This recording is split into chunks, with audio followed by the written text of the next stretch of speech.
नमस्कार, मैं पवन। आज के इस वीडियो पर आप सभी छात्रों का स्वागत करता हूँ।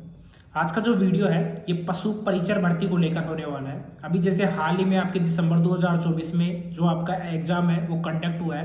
कंडक्ट होने के बाद में आपकी ऑफिशियल आंसर की है वो जारी हो चुकी है। उससे रिलेटेड मैंने वीडियो आपको बनाकर कंप्लीट जानकारी दी थी कि जो कट ऑफ है, एक्सपेक्टेड जो कट ऑफ है वो आपकी कितनी रह सकती है। अब उस वीडियो में मैंने आपको 2x के हिसाब से बताया था कि जैसे आपकी टोटल सीटें 5,934 है। अगर उनको दो गुना को अगर पास करते हैं तो टोटल 11,868 टोटल होते हैं। तो उनके हिसाब से मैंने कट ऑफ वहाँ पर बताई थी।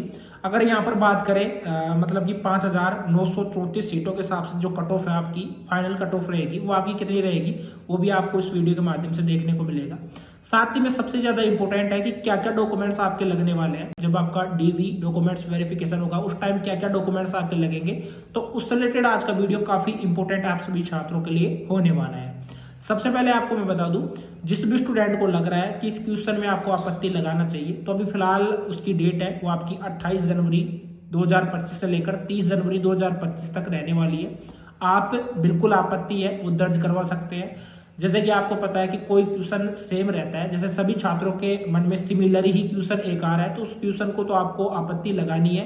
अगर क्वेश्चन डिलीट होता है तो सभी छात्रों को बोनस के रूप में अंक है वो प्रोवाइड है, वो वितरित है, वो किए जाते हैं। ठीक है, अभी यहाँ पर बात करते हैं नॉर्मलाइजेशन का। मैंने क्लियर भी किया था कि देखो नॉर्मलाइजेशन में 10 से 12 नंबर आपके बढ़ भी सकते हैं और 8 से 10 नंबर आपके घट भी सकते हैं। ये चीजें मैंने अच्छी तरीके से आपको क्लियर किया था।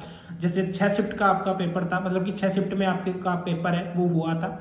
सभी शिफ्ट थी वो आपकी बिल्कुल सिमिलर नहीं थी। कुछ में पेपर इजी भी था, कुछ में मॉडरेट भी था, कुछ में हार्ड था और कुछ में कुछ हार्ड से थोड़ा भी और भी ज्यादा हार्ड पेपर है वो रहा था। वो चीजें मैंने अच्छी तरीके से क्लियर की थी कि जैसे शिफ्ट फर्स्ट में आपका पेपर इजी रहा था, शिफ्ट सेकंड में आपका पेपर मॉडरेट रहा था यानी कि हार्ड से थोड़ा कम, उसके बाद में शिफ्ट थर्ड में आपका पेपर हार्ड रहा था, फोर्थ में इजी था, फिफ्थ में भी आपका पेपर इजी टू एक तरीके से मॉडरेट बोल सकते हो, सिक्स्थ में आपका जो पेपर था वो आपका मॉडरेट है वो रहा था।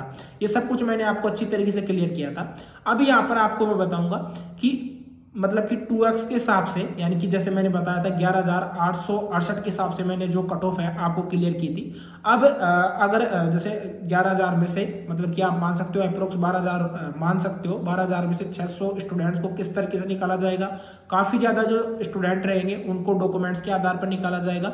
डॉक्यूमेंट्स को अच्छी तरीके से आपको समझते हुए चलना है, एक एक पॉइंट अच्छी तरीके से आपको मैं क्लियर करूंगा। साथ ही में 6,000 स्टूडेंट्स के हिसाब से आपको जो कट ऑफ है वो आपको मैं क्लियर भी कर देता हूँ। देखो जितनी भी जो जानकारी है वो आपको मैं लगातार बताते भी रहता हूँ। लास्ट वीडियो में मैंने कट ऑफ है वो क्लियर भी की थी, जैसे मैं एक बार फिर से रिवाइज कर देता हूँ।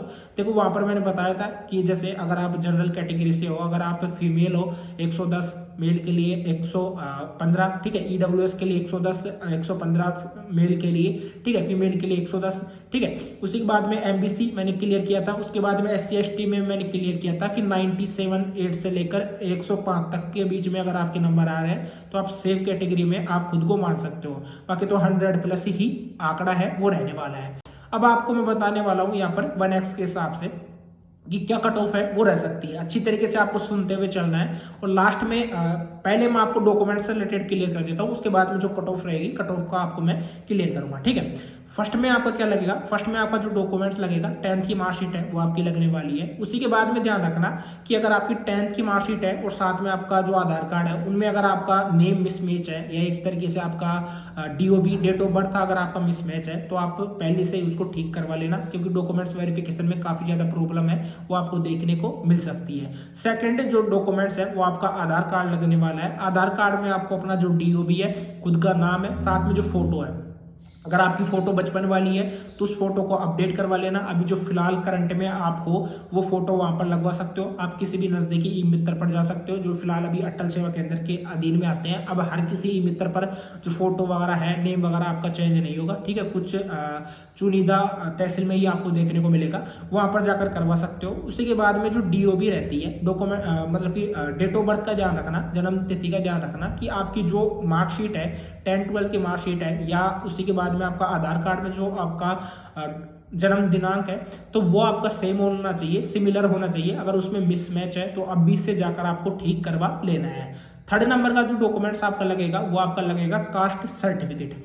अच्छी तरीके से सुन लेना कि जो जनरल कैटेगरी से स्टूडेंट बिलोंग करते हैं, या मतलब कि ईडब्ल्यूएस कैटेगरी से जो स्टूडेंट बिलोंग करते हैं, ओबीसी कैटेगरी से बिलोंग करते हैं, तो उनका जो एक तरीके से ईडब्ल्यूएस बोल सकते हो या ओबीसी सर्टिफिकेट बोल सकते हो, कास्ट सर्टिफिकेट बोल सकते हो जिसको, वो आपका 6 मंथ पुराना है, वो नहीं होना चाहिए। जब डीवी होगा तो उस पर डिपेंड करेगा कि वो 6 मंथ पुराना लेते हैं या 1 साल पुराना लेते हैं। तो आपको 6 मंथ तो मिनिमम मान के चलना है, और मैक्सिमम आप 1 साल से ज्यादा मत मानना, ठीक है। यानी कि इसके बीच में है या इसके पहले है, 6 मंथ से पहले है या 6 मंथ के बाद में है, तो आपको उसको अपडेट है वो करवा लेना है, ठीक है। नेक्स्ट आपको मैं क्लियर कर दूं, जितने भी जो स्टूडेंट है कि जो SC ST के स्टूडेंट है, उनका जाति प्रमाण पत्र है वो लाइफ टाइम रहता है, उनको अपडेट करवाने की कोई जरूरत नहीं रहती है।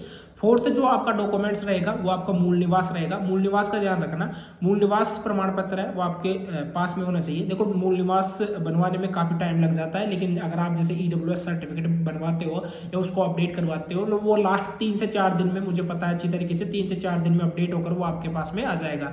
लेकिन मूल निवास में काफी टाइम लगता है। पहले डॉक्यूमेंट्स आपके ऑफलाइन बनते थे, लेकिन अब कुछ अब मतलब कि फिलहाल अभी दिस टाइम सब कुछ ऑनलाइन हो चुका है, ठीक है। सब कुछ ऑनलाइन ही रिकॉर्ड होता है, और ये जो नोटरी वगैरह है ये आप तहसील पर जाकर है वो करवा सकते हो। ये चीजें मैंने अच्छी तरीके से आपको क्लियर कर दी है।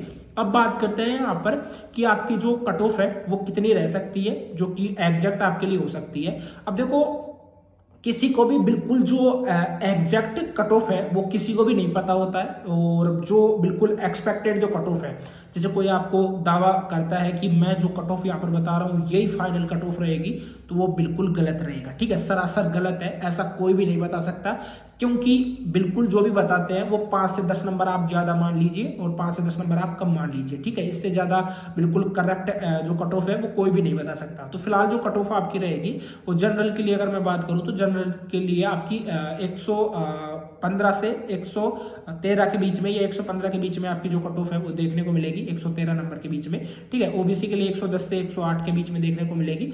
ईडब्ल्यूएस के लिए आपकी 110 से 105 के बीच में देखने को मिलेगी। अगर मैं बात करूं उसी के बाद में एमबीसी के लिए अगर मैं बात करूं तो 107 से 104 के बीच में।